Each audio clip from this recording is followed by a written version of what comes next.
Malemgi manungda Kha Nongpok Asiada matam sangna leirakpa ningthau panba maning tamba leibaksingi manungda Manipur su singthanaba yaba leibak kama oina lakhi. Taranithoi suba sahi chada aiba lengak lon leiduna lam kayada chawkhatlaba Manipurna yumlon naba leibak singdagi henna mapangan kanna palamki. Ngasi adugumlaba kan thauraba ipa ipu singadugi aikhoigi haksangda chelari. Manipur gi Puwarida hangat ni yengma matamda aikhoigi ipa ipu singaduna malemda sagol kangjai haiba masana asibu khudol tambiramki. Malem gi polo sanaroi singna polo gi haurakpham Manipurda amuktang polo sanaba phangjaba haibasi makhoigi manglanni. Ngasi phawbada malemda sagol kangjai haibadi polo masana asigi haurakpham hairagadi Manipur bu khangnari. Anganba matamdagi Manipur ga sagon aduna laklaba Meitei Sagol singi matengna Manipur palam maningthau singna sagol lanmi ki tengol semduna yumthangna balaibak singbu irai laina lanpham kayada maithiba piba ngamki. Meitei gi sagol lanmina lanphamda mai leiduna sian khrabadi mahakpu tanaruganu soidana thawai mangani haiba wapham yeknaba singna Meitei Sagol lanmina sijanaramba arambai khulai gi sakti bu panduna ngangnaki. Manipurda anganba matamdagi Meitei Sagolga penaga tatna thanaba yadraba mari ama leiduna ngasi phawbada penana natki oiba thoram singda achouba phida ama kanma ngamli.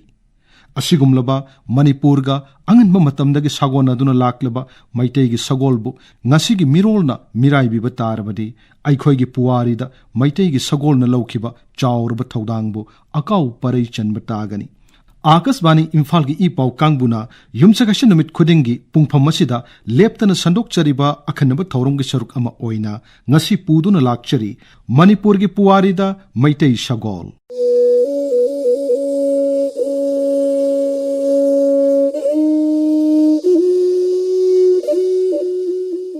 Manipurna laishamlakpa yamna nganba matamdagi hauna lamdam masida Sagol leirakpagi wari Ariba Larik Sing Haibadi, Sagol Kangjai Rol, Thangmai Rol, Laithak Laikha Rona Chingba Singda Thengnari. Adugumlaba, Thaina Gilasham Londa Yauba, Masa Panba, Samaton Ayangba Hairiba, Sagol Asigamanaba Sagol, Anganba Matamda, Malemgi Atopa Laibak Singda Lairambagi Wari, Aikoina Thengnari.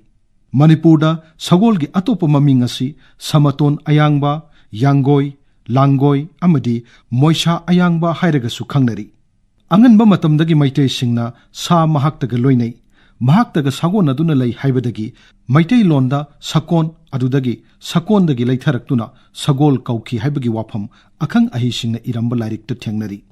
Leishamlongi matangda iba lairikta masa panba samaton ayangbabu laing thau kanglokton laukhibana leikap lang thaktuna phaki. Langda thuraba samaton ayangbabu laing thau asina khurau yektuna leiringai lairema chatha khongchon nuna samaton ayangbagi makoi marang matu mamen phoiki masa kakhi haibagi wapham thengnai. Masigi matung tarakpada lakna phanabada waraba samaton ayangbabu atia sidabana Sagol phanaba marjing puthoktuna Sagol phaki hairi. Matau asumna Sagol phariba thauri amadi khurjibu atia sidabagi khoirigi masakni haina su khangnari. Meitei singna Sagolbu achamba sa ama oina launadi. Sagol gi haksang kayat ayamba Meitei singi maru oiba lai singna tongduna lei haina thajanai. Sagol bu tongba matamda lai sing aduga loinaraga chatpani haina launai. Sagol gi khumang anibu lamaba tumaba khudung anina leisemba tusemba masinda khamlangba mana anina wangbren mamit anina atia mayanglenda yangbiren pakhangba tauroinai amadi mamaina thangjing laina pui haina launai. Atopa amana anganba matamda Sagol ga mari leinana lamsingi maming thonki haiba wapham thengnari. Aikhoi pumnamakna numit kapa haina khangnariba wari adugi paringda khwai nungjang pibana Meitei ningthaugi mayamba tauhuireng ahanbabu tenna kapada tauhuireng ahanbagi Sagolda pankhibadagi kanglai Imphal lamgi kha maikairomda wangna chawna chenthaki. Numit adudagi mafam adubu wangjing kauki. Masiga loinana Sagol aduna khongna launa paithaki haiduna Thokchom matung tarakpada Khongjom kauki haina palli. Asumna Sagol mangki haiba mafam adu haujiksu Sagol mang haina khangnari. Manipurda Sagol haurakpagi matangda ariba lairik singnainaba Chanam Hemchandrana Akasbani Imphal gi ipau kangbuda asumna hai. Magi masa palame masa kathale adu mawo tungbo bose margin ihan tongeba samudon ayangbugi maramda ibaje leithak lekhara de yawgani thangmai road de yawgani mabu idurje kangjei road jina kadai yawni kaise masi hajiki du panbane sagongi machu mamendugi matungina tonga tonba magi lichatche kenebele amubidi karu kawgani mangebidi mage maru kai kauni natrang ngai se kadai bo kawni sagongi maming me je tonga tonga ma hibitche tholaga hane idre lerebane make ya par lai me jana mai michang khomnaraga hunna kangrum panjan chanba chana jena pakhangna phamban ka ba kanda ihara hana madugi kangjei chane ebamdi khara thengnage sagondi ka mai dabo sala da sine aduga magi lam thana chalama tamda sagonji gi mai importance adu muti leigre khoi manipur da kero da khoi gari leirande lan gi pochima sagona kona tambira kadari masuma yam chekshna sagonji ma loidare mai magun khangi sagona magi sting lei aduga karamba sagonbo khoina aigi sagol uigadage se masisu khoigi ahlaman singna tungana lakpadagi hona macha oibde hona horen aroibo bokse sagonji langchekte ba phumnaye ba khoina aroibda hadi magi khungloina treat taweba Manipurda ningthau palingai matamda laibak ki ngamkhai pakthok chawthuk anduna Manipurbu yamna mapangan kanba laibak ama ohenbada maitei sagol lanmi singna achaubu thodang lauki Manipur gi ningthau singna singlon kaya landuna chatlaga yumthangnaba laibak singda lan tawruduna laibak kaya joy tawba ngamki maidingu sana hihon hanba poirei ningthau hanbana sagol lanmiga loinana landaduna khagi chawpha hongdai athauba phai haiduna kona khagemba kauki Masina Manipur gi ningthau singna sagol lanmi tengol gi matengdagi matik mayai laina mapangan kanna leirambagi khudam oiri Manipurna landa sagol sijanabada henna haithoi singthoiba maramna maidingu garbaniwasna awagi lanmi amadi nongchuplomdagi takhel lanmina amukta dalandarakpabu maitegi sagol tongba lanmina arambai sijanaduna yeknabagi lanmi tengol animakpu maithiba piki Maitei sagol lanmina lanpham kayada arambai sijanaduna yeknaba kaya hatpa ngamki Manipur gi maitei sagol lanmegi thoidok hendokpu magun sing asidagi awagi ningthau alang payana ahanba maitei gi sagol tongma lanmi sengbatki hairiba maitei singadu maidingu gaur samgi haktakta awa ningthau alang payana Manipur da landaraktuna lanpha oina awada khunda laita hankiba maitei singadu dagi khangatlaga sembani Hairiba Meitei Sagol Tongma Lanmi Chamnga gi matengdagi awa ningthau alang payana haujikina Thailand hairiba laibak asibu maithiba piki masiga loinana ahanba Anglo Burma War gi matam Englishing machanipan kunmari da Meitei Sagol Tongma Lanmi tengol yauba awa gi lanmina British singbu Rakhil Front maithiba piki awana soknaba lanpham kayada Meitei Sagol Tongma Lanmi singna saruk yaki Awaning thoksingi matamda leramba maitei sagol tongba lanmi singbu saktakpo oina hakchangda tetu yekneram ki haibu wafam hiram masiga mari lenana iba larik singda thengnari Manipurda anganba matam ningthau palingaida laibak asina pangal thauna phana panba matamda sagol amadi maitei sagol tongba lanmina loromba thodanggi matangda sagol amadi sagol kangjei gi lamda larik iba Dr. L. Charchandrana asumna hai Sagon akhoi yamna maruiba kenomani maramdi ethnic group mayam group masa lebisi digi akoina superior quality complex leisi sagon ne khoi ga sagon loine pasina ai inang takpa samnarda Manipur gi manungdra leiba moirang kuman kendi siren ga leiba adigi singi mayam ngasi control tormisi sagon se khoi sina haibegi ne akhona heramdragadi moiga ko sab manarani aduga di landa sagon yaudradi akhoi ji misama mo sab manai adun ni landa akhona sagon sisina bise akhona hen haiba akhona mandugi damak magi hendungna tokthokpa ngam thabak sagon la milai bidai ba akhona chakhulisi akhoi gi di sagon si pingi de yamna ngalinge de hona di sinakre adubu yam kanba ajobulan phamdi akhoi ga awaga khoi khanabalan phamsi maroina pamaibi matamsi masina khwai hen chawi aduga maduda khoina sina wasi matamdugi sagon si magi matamda sagula mi lising ahum leina admai ton panai aduna lising ahum sina pabasi masing yambagi wang nataba makhoina tawbang activity si masidani khoina keno torisi sagon dongbola mila adi moina hanna singri tanoro kaina aduga moila adi koi hingni thagdri kaina admaina awasing natraga takhel kangbu तेखाव कांगबुसिंगसु यामना कीने लौनबनी मसिगी पोचे आरामबासी different stage यदि stage मंगा तरु मरी मंगा थोंना लाकांदा ख्वाइगी अकोमददी ओहमुतुगी आरामबासीना ख्वाइगी हेना सिनबा pony अदुगा मसी अखोय मैतेगी वखलोन अमदा अखोयना तरिंगना लंगचाकप कांदा तरिंगी लंगचाकसिना तरिंग योता इंजनबदा अदुगी सतोक ससिन तौबगी idea सिदगी लौरगा आरामबाई लंगबसी मदुना यामना मरु ओइबा म ओइदना अखोयना हाइरिबा आरामबासी सारगा सिनबने अदुगा इसमजंबा आरामबाई खक्तगी नते मंगोंदा who अमख यावरी मसिन तैबु हुसिना इबु खैतंग थोंना सोखिबदा मासे हिंगरोइदबा मासे सिरदबा अदुने हु तैबु तेन दगी हेना साथीबा आरामबाईसिना आइदि याम साथीबा अखोयगी कीननबा आइदि मीसिंगसे हिंगनेने सुगा सुंता थाजदरबा पोरमोइना मीसिंगने याम खन्नै याम कीनै मसी मरुइना मपानगी लमगी लेबाकसिंगसिना कीनै सिने अखोयगी आरामबाईगी मरुइबा मगुनसे अतोपा सगोल मणिपुर मालेम सक ताकपदा अचौब फिदा अमा पीरिबासी Sagol कांजई मसाना असिनी ngasisu malemda sagol kangjei natraga polo masana asi manipur dagi hogdoraki haina launari kangjei rol haiba puya asigi matung inna maitai singna sagol tonglaga sanaba masana makal asi ningthau kangbagi haktakta haibadi kristan na poktringai chahi chorakna lising manga dagi lising ahum chama phawba asigi matamda hogdokki haiba wafam akhang ahising iba lairik singda thengnari ningthau kangbana laibaki ukrong hongba haiba laibak miam tinduna pangthokpa achouba thoram amada sagol tongduna kangdrum yaiduna sagol kangjei shanaba hogdokki haiba wafam kangjei rol da yauri adubu sagol kangjei bu marol suna sanaba haukiba adudi nongda lairel pakhangbana mahaki nupi laisna lokhatpa numitta misang amada khut taret taret khaidoktuna sanakiba aduna oiki hairiba sagol kangjei adu kangla manung nungjeng pukhri maning thangbada laiba manung kangjei bungda khawang misang lepnaduna kaubruna huntret hunduna sanaki awang kangbuda marjing khamlangba irum ningthau ikop ningthau irong ningthau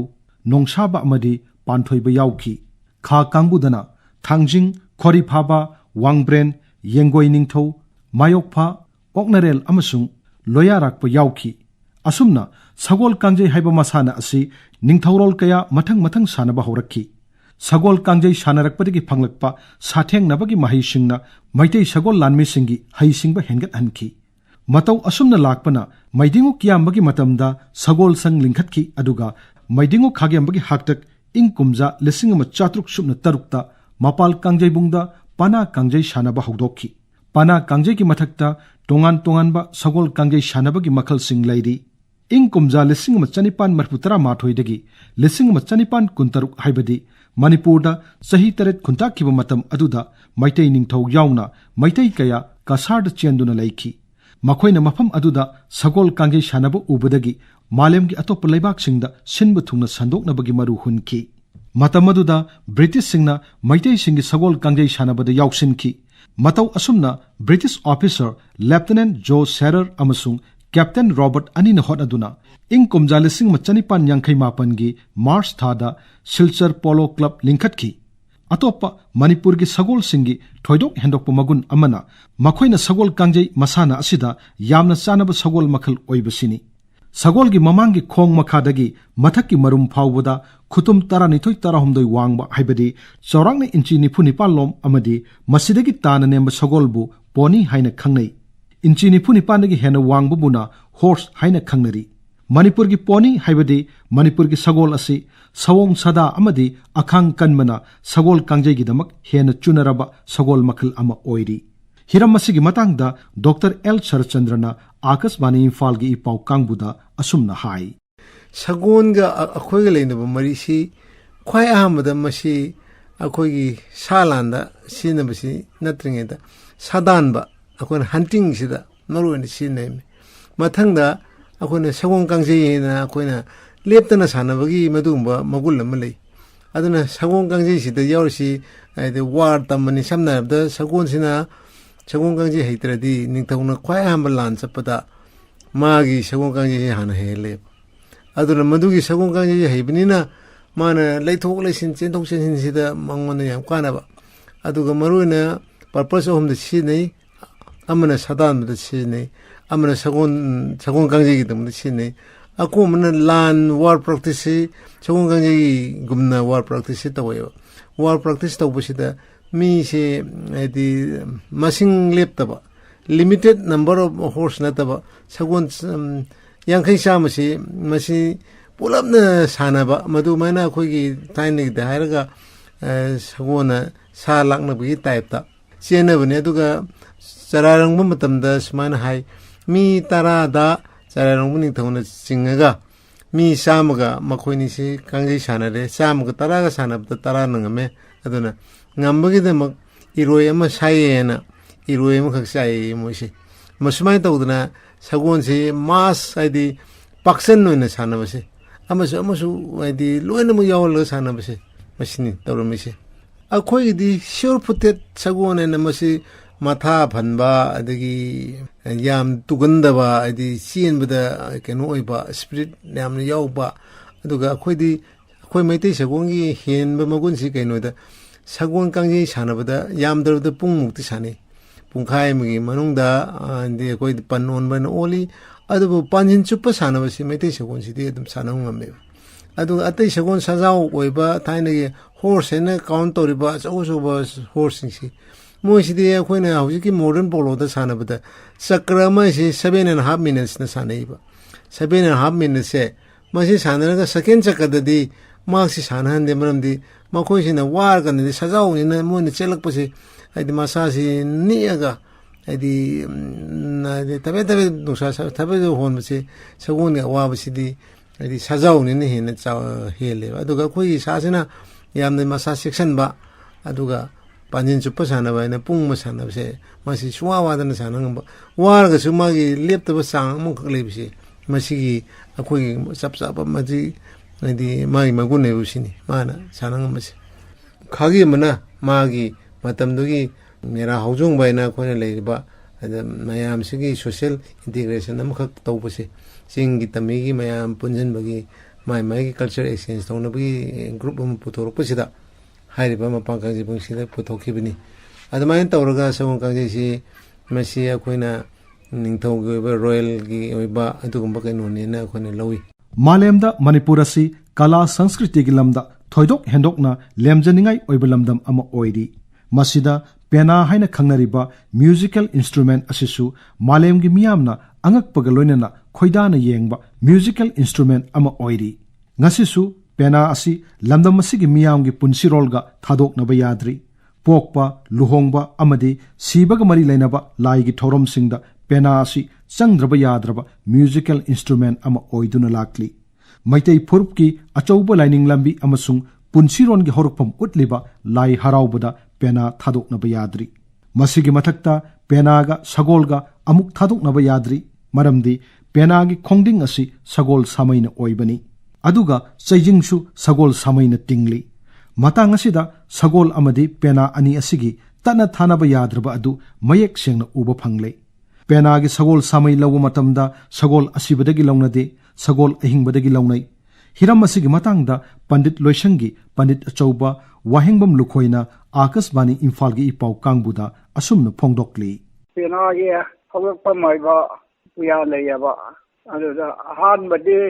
sarina nong sari aido aduna oirame adagi pena maruna tumbana oirameba adagi sayingna nong sari aidana amalai maduna oirameba adagi matamna sum tawraga yot putolaba kanda saying yotna adagi sayingna sena hairaga adagi khongding haisana yubina oigiba adigi wari oina lei samaidun khongding haidana ko yubige tawraga mage wiek masai haperaga adagi khongding haidana samaina tingne adagi sayingda so samaina tingna semaga ko samai hisu na akhak ba haidana na kara uidaba jasu mayawba jane kara migisu samma pauba kupa leiba dumaina samai kara akhak ba haidudi tingba kana kara patpa kara uiba sagol athodona angwa amubagi angangbagi harangbagi haido leite pema tingba kangbuna chumbun gaidana पुल्लदना सेमे अदुगा खोंदेंगाइना मतिंगे सजिंगी चुंबुल्लाइदना पिनाई Maroda लंगना थंगिंग तारगा पुल्लगा तिंगगा दगे तेंगल्लाइदना अमा हापगा सजिंगना खोंदेंगना उयेक आइदना उदा hakka semaga pamibudo adumai taw sagon samai letradi pena kari na tingni matamgi awonbagi khonglai matung inna manipurda sagolgi punsi marel amadi makhoigi phibamdasu ahongma kaya uba phangli anganma matamda chingya tamya nakna leramba sagol singna maning tamna saktaramba lampak lamjau amadi pat kaya musilakle sagol yokpa amadi loibana senthok lambi oiraktaba sagol ge sajik marang kaina phangdabana sagol bu thawoina loiba miyoi gi masing yamsilaktri adubu Manipur Horse Riding and Polo Association Manipuri Pony Society na wakal manaba polo club sing khusamnaduna sagol yokhatnaba amadi sagol kangjai chakhat hananaba hotnari Lamphelda Manipuri Pony Breeding Farm linkhatuna sagol makhalasibu yokhatnaba hotnari Sarkarna Lamphel Fatta ekar kunthra rompak chawbulam piduna mafam aduda sagol kangjebung yauna sagol ge sajik chapam race course museum office na singba semgat na bohonari handakta mukhyamantri nongthomam biren gi lising makhada Manipur Horse Riding and Polo Association amadi sagol bu yokhat pamba miyoi singna lambi sorokta koichat chattuna leiba sagol sing hairiba lamphel patki mafam asida hoijinduna thamkre masiga loinana sagol kangjai haibadi polo masana si yokhatnanaba tongan ba polo tournament sing toina pangthokli makhoi sing atuki manungda N Hazari and Dr N Tombi state level polo tournament Governors Cup invitation polo tournament 57 Mountain Division polo tournament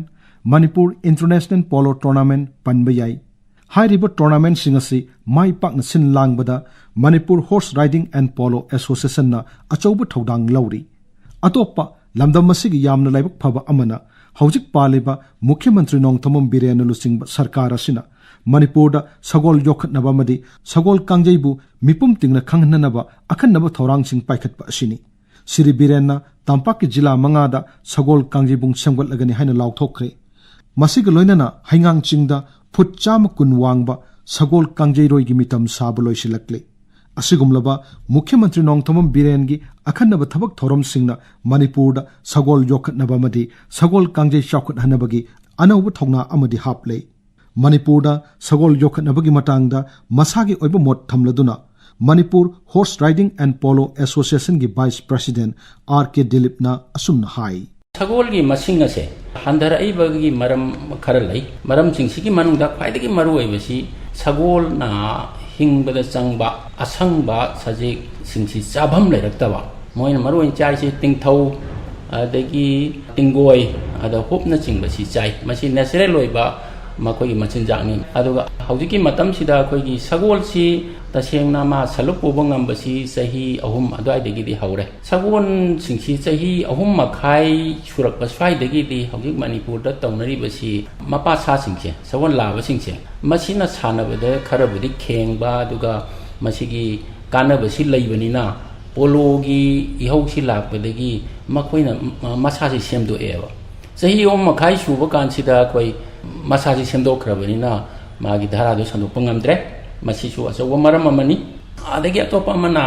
akoi sagol loiba singse masigi senthok lambi se sagol loiba khakna yadi heba sagol amada hojik afaba kingking lauriba mapa sa lawa amagi mamansi akoina International Polo Manipur Horse Riding Polo Association na sendana lakpa sidagi di sagol gi maman khara phabasi lo palising 100 dagi di tadre adubu madu khakna ti oibi yadamnina makoi ayamba mi singsina hana sagol loina masul loiningdaba dum yaure adagi amuk sagon singida laina khara nai yamna koi lamphel gi area da naba laina se luang lai haidana matam chana khara ngalingai da dum lain bsingamba adun masina su khara sihali honorable CM na koida haibiram basi district khuding makta koi valley da laiba district manga se masigi district khuding makta mafam chabi yengaga akoi grazing field aduga mini stadium na singbasi sabi gani haidana masi tabuk paikat pa hogore ihana na paikat pigada basi CM na koida takpi basi Thawal district ki tentha da masigi koi grazing field aduga mini stadium polo sanaba ya ma yamna thuna hauragani haina takpirami Honorable CM gi mieng makada haingang da achauba sagol kangjai roi amaga sagol amaga gi achauba muti ama sarga miam da masigi significance adu masigi tangai phadaba sigi maramda hojuk takha piri se masi haingang ai sidi ibudau margin gi su koi gi saigon noi na leiwa phamni masigi ching sigi makharom thangba achauba lam asida ngasai poni singchigi sajik jabham aduga polo ground na chingba sagat pigani haibagi thaba masu sarkar na paikhat piri aduga haingang singchigi hek som thangbada kundrakpam kendra da leibam mafam sida su akoi gi sagol gi chata pham sagol gi leibam si semgat piri haiba adum akoi da pau pibi bharat ki rashtrapati gi bodyguard oinana bagi akoi gi regiment naman leheba madubu 61st cavalry haina khangne Manipur da su koi maroina police department da oiro natraga koi phasema da oiro sagol se sarkar na taseng na yopi raba ado ngasai gi president bodyguard ki adumain tawdana aho bugi oina sagol yang kai mata tik tik lawo si thambi dana masi gi tongan ba unit ama siamaga dai ta si sarkar su chap chana laurane angan matamda Manipurna maning makha tamna mapangan kanna amadi yeknaba amattana lakchaba yadana palakpa matamda maitai phurupka naknana sagona duna lakliba sagolna achaubu thodang lauduna lakki malemda Manipur bu masak takpada sagol tongduna sanaba masana Manipur dagi horakkiba sagol kangjaibu pannari sagol ga thadok naba yadaba pena gi sayhekna malem gi miyam gi thamoi shumatli Manipur gi inak khullaba kala sanskriti bu masak takli asigumlaba sagol hairiba sa asi ngasigi mirolna khak mirai pham thokti anganba matamda Manipur iramdam asigidamak hiram kayada thodang kaya lauduna lakkiba sagolna ngasigi awonba khunai asida hingliba punsi marelasi wakatpa heitraba sa amani haiduna aikhoina adumak usinnadana leigadoribara sarkarna sagol yokhatnanaba amasung sagol kangjai chakut hananaba paikhalakliba thabak thoromsingda miyamna amattu oina leptuna tungda sagol gi phibam hena fagat hananaba hotnaminaba si aikhoi gi ithaudang oifam thoktabara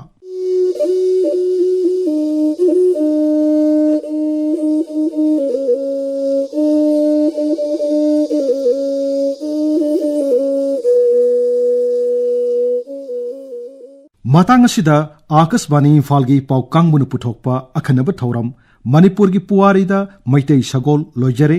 thorom asigi aiba Thokchom Jogendrajit news editor thorom puthokpa gin Gangte AD news thorom puthokpa tengbangba Thokchom herojit thorom lanthok chakiba Ngangom Kiran